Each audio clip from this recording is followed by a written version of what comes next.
El primer mandamiento. No tendrás otros dioses.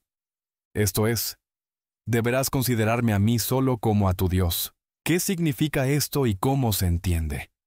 ¿Qué significa tener un Dios o qué es Dios? Respuesta. Dios es aquel de quien debemos esperar todos los bienes y en quien debemos tener amparo en todas las necesidades. Por consiguiente, tener un Dios no es otra cosa que confiarse a Él y creer en Él de todo corazón. Como ya lo he dicho repetidas veces, la confianza y la fe de corazón pueden hacer lo mismo a Dios que al ídolo. Si son la fe y la confianza justas y verdaderas, entonces tu Dios también será verdadero y justo. Por lo contrario, donde la confianza es errónea e injusta, entonces no está el verdadero Dios ahí. La fe y Dios son inseparables. En aquello en que tengas tu corazón, digo, en aquello en que te confíes, eso será propiamente tu Dios. Por eso es la intención de este mandamiento exigir la verdadera fe y la confianza de corazón que alcanzan al verdadero y único Dios y se adhieren solamente a Él. Esto significa tanto como: procura que solo yo sea tu Dios, y no busques ningún otro.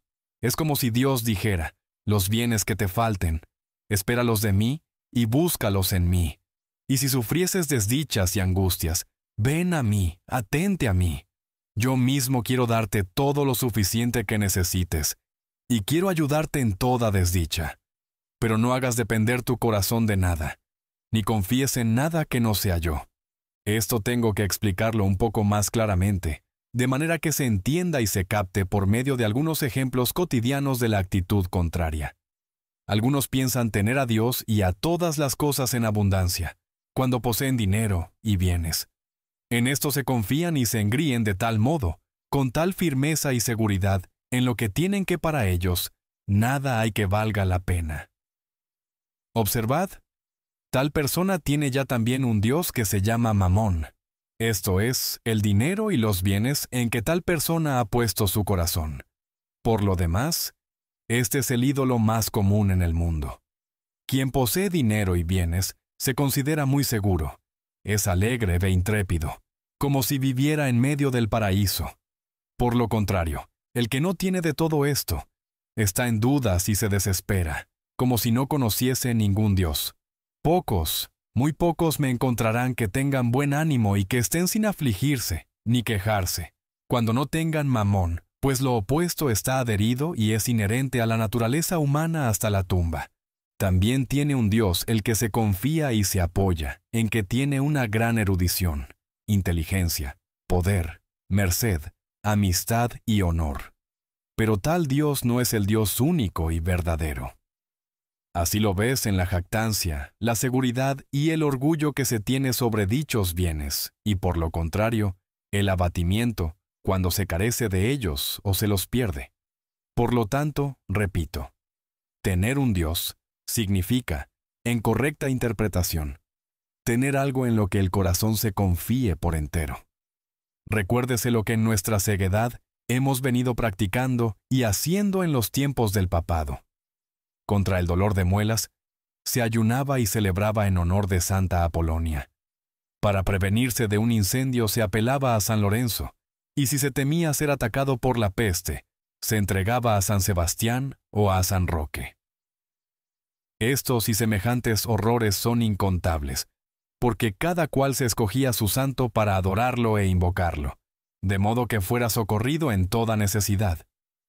También pertenecen a ese grupo aquellos que actúan en forma muy grosera y llegan a pactar con el diablo para que les dé dinero suficiente, les ayude en sus amoríos, o les preserve sus bestias, o en fin, para recuperar los bienes perdidos, etcétera, etcétera, como lo llevan a cabo los hechiceros y nigromantes. Pues todos estos colocan su corazón y su confianza en otro lugar que en el verdadero Dios. No esperan ningún bien de Él, ni lo buscan tampoco en Él.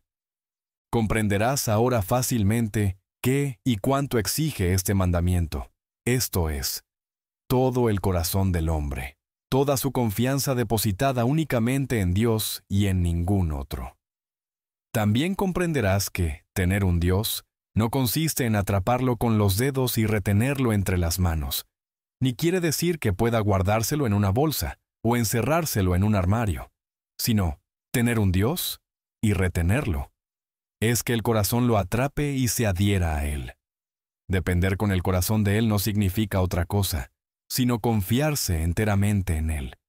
Por ser esto así, Dios quiere apartarnos de todo cuanto cae fuera de Él, y quiere también atraernos hacia sí, puesto que Él es el único y eterno bien. Es, en fin, la confianza que has puesto en Mamón o en otras cosas, todo eso espéralo de mí, considerándome como aquel que quiere ampararte y colmarte con profusión de toda suerte de bienes. Por consiguiente, tenemos aquí en qué consiste el verdadero honor y servicio de Dios, que le agrada, y que además lo ha mandado, so pena de sufrir su ira eterna.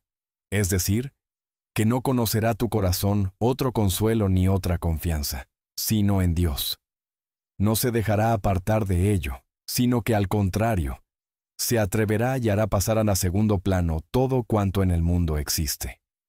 Te será, por otra parte, fácil ver y juzgar que el mundo practica un culto divino falso, y se entrega a la idolatría. En efecto, no ha habido jamás un pueblo tan perverso como para no levantar y mantener un culto divino, pues cada uno ha erigido un Dios particular, del cual se esperaban los bienes, la ayuda y el consuelo. Los paganos, por ejemplo, cuya confianza estaba puesta en el poder y en el dominio, erigieron a Júpiter como supremo Dios. Otros hombres que buscaban la riqueza, la felicidad, el placer y días dichosos, erigieron por Dios a Hércules, Mercurio, a Venus y otros. A Diana y Lucina se acogían las mujeres encintas y así procedían. Cada uno endiosaba aquello hacia lo cual lo llevaba a su corazón. Por eso, según la opinión de todos los paganos, tener un Dios consiste en confiar y creer. Pero su error está en que tal confiar es falso e incorrecto, porque no se colocaba sobre alguno ni en el cielo ni en la tierra. Así se explica que los paganos no hicieran más que convertir su propia ficción y sus fantasías sobre Dios en ídolos, y se confiasen en una pura nada. Igual es la idolatría en general. No consiste en erigir una figura cualquiera y adorarla, sino ante todo en el corazón que mira a otro lado, y busca ayuda y consuelo en las criaturas, en los santos y en los demonios, sin acogerse a Dios, sin esperar que sea tan bondadoso como para que nos socorra, sin creer tampoco que todo bien que experimenta proviene de Dios. Hay además otro culto erróneo, y la mayor idolatría que hemos practicado hasta ahora, y que en el mundo sigue reinando. Una idolatría sobre la cual se basan los diversos estados eclesiásticos. Concierne dicha idolatría únicamente a la conciencia, en tanto ésta busca ayuda, consuelo y salvación en sus propias obras. Pretende obtener de Dios el cielo por la fuerza y calcula cuántas donaciones, cuántos ayunos ha hecho, cuántas misas ha celebrado, etc. En esto se confía la conciencia y se glorifica, como queriendo no aceptar los regalos de Dios, y lograrlo y merecerlo todo sobradamente por sí mismo. Exactamente como si Dios debiera estar a nuestro servicio y fuera deudor nuestro y nosotros señores suyos. ¿No es esto acaso hacer de Dios un ídolo, un Dios de madera? ¿No es considerarse a sí mismo y erigirse como Dios? Pero esta es una cuestión demasiado espinosa para ser tratada ante la juventud. Sin embargo, sea esto dicho a las mentes sencillas, a fin de que noten y retengan el sentido del presente mandamiento. O sea que debemos confiar solo en Dios, buscando en Él todo bien, y esperándolo todo de Él, como siendo aquel del cual recibimos cuerpo y vida, comida y bebida, todo género de alimentos, salud, protección, paz, y todos los bienes temporales y eternos que necesitamos. Además, Dios nos preserva de la desdicha y nos auxilia y nos salva en toda adversidad que nos ocurra, de manera que únicamente Dios, como antes dijimos ampliamente, es aquel de quien se obtiene todo el bien, y por quien se es librado de todo mal. Por eso precisamente, digo, nosotros los alemanes siempre hemos llamado a Dios Gott desde la antigüedad, más excelente y pertinentemente que en lengua alguna, de acuerdo a la palabrita gut, bueno, ya que Dios es fuente eterna, la cual se derrama sobre nosotros con pura bondad, y de la cual mana todo lo que es y se llama bueno.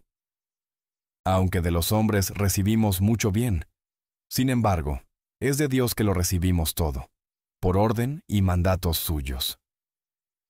Nuestros padres, todas las autoridades y, asimismo, cada uno de nosotros con relación a nuestro prójimo, todos, en fin, tenemos orden de hacernos mutuamente el bien en todas las formas.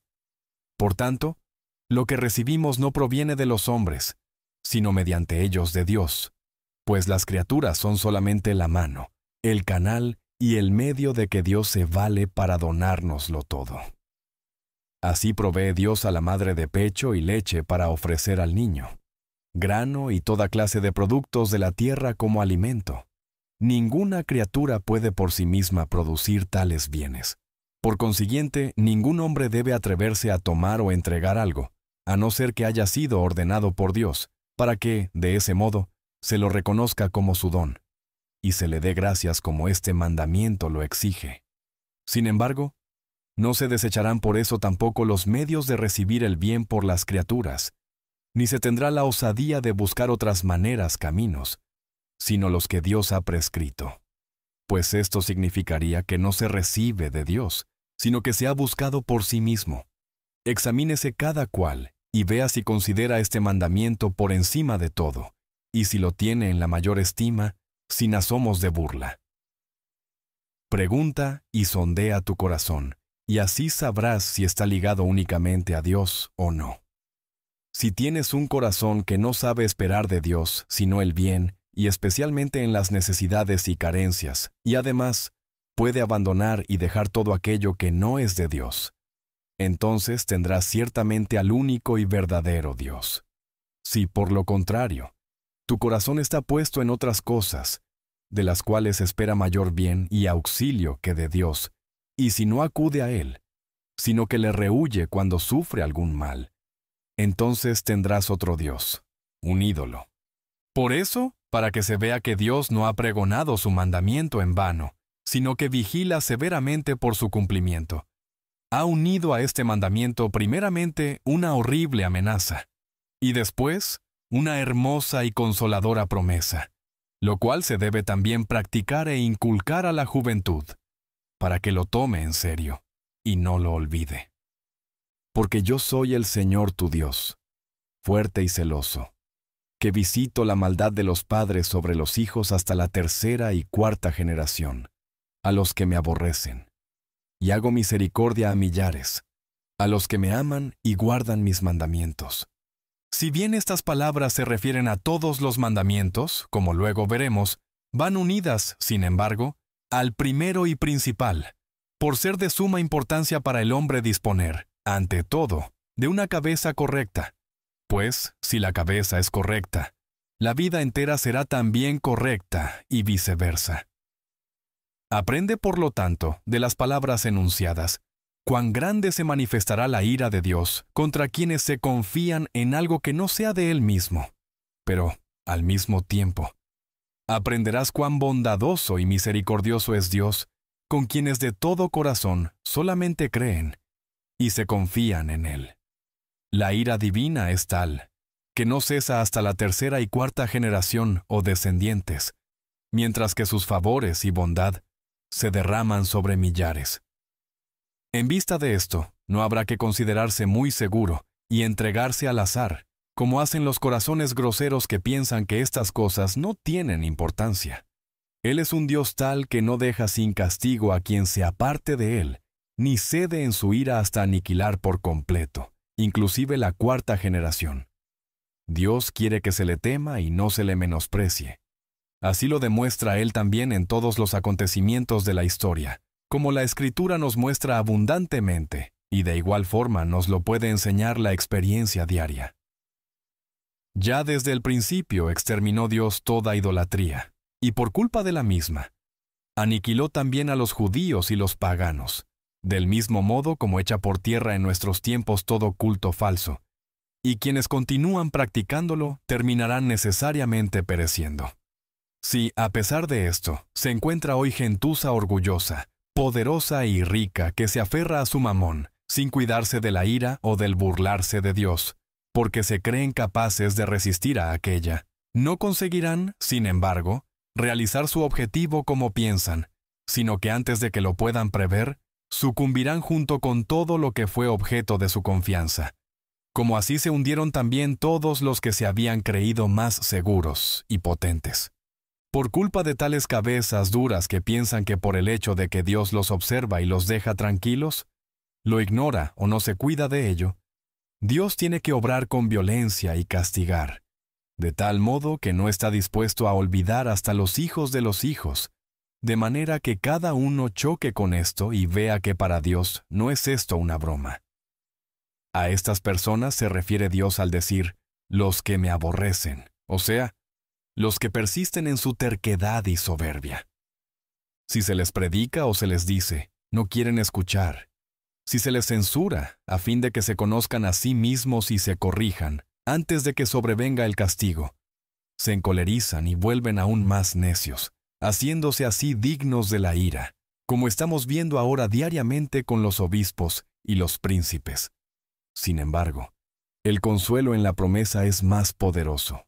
Aunque aquellas palabras amenazadoras son terribles, los que solo en Dios se confían pueden estar seguros de que Él se mostrará misericordioso con ellos, es decir, les manifestará toda su bondad y sus beneficios. Pero no solamente en ellos, sino también en sus hijos durante millares de generaciones. Debiera esto conmovernos y llevarnos a elevar nuestro corazón con plena confianza a Dios. Si anhelamos tener todo bien temporal y eterno en vista de que la excelsa majestad manera tan sublime se nos ofrece, tan cordialmente nos invita, y tan generoso promesas nos hace.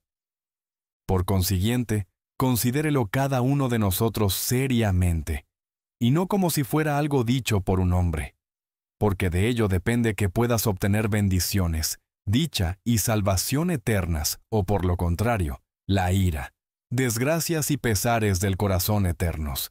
¿Qué quieres tener o apetecer más que Dios te prometa tan amistosamente que quiere ser tuyo con todo género de bienes y deseando protegerte y socorrerte en toda necesidad? La falta está en que el mundo, desgraciadamente, no cree nada de esto, ni lo considera como palabra divina, porque ve que aquellos que se confían, no en Mamón, sino en Dios, sufren penas y angustias, y que el diablo se opone e impide que conserven riquezas, favores y honores, y además, apenas logran salvar su vida. Mientras tanto, los servidores de Mamón disfrutan ante los ojos del mundo de poder, favores, honores, bienes y toda clase de seguridades. En vista de este hecho, será menester retener las palabras establecidas precisamente contra tales apariencias, sabiendo que no mienten ni engañan, sino que han de ser verdaderas. Mira retrospectivamente, oh indaga, y dime luego lo que han conseguido finalmente todos los que pusieron todas sus preocupaciones y todo su empeño en atesorar grandes bienes y riquezas, y descubrirás cómo sus afanes y trabajos se han perdido. Aunque lograron amontonar grandes riquezas, fueron desparramadas y, por último, se malograron.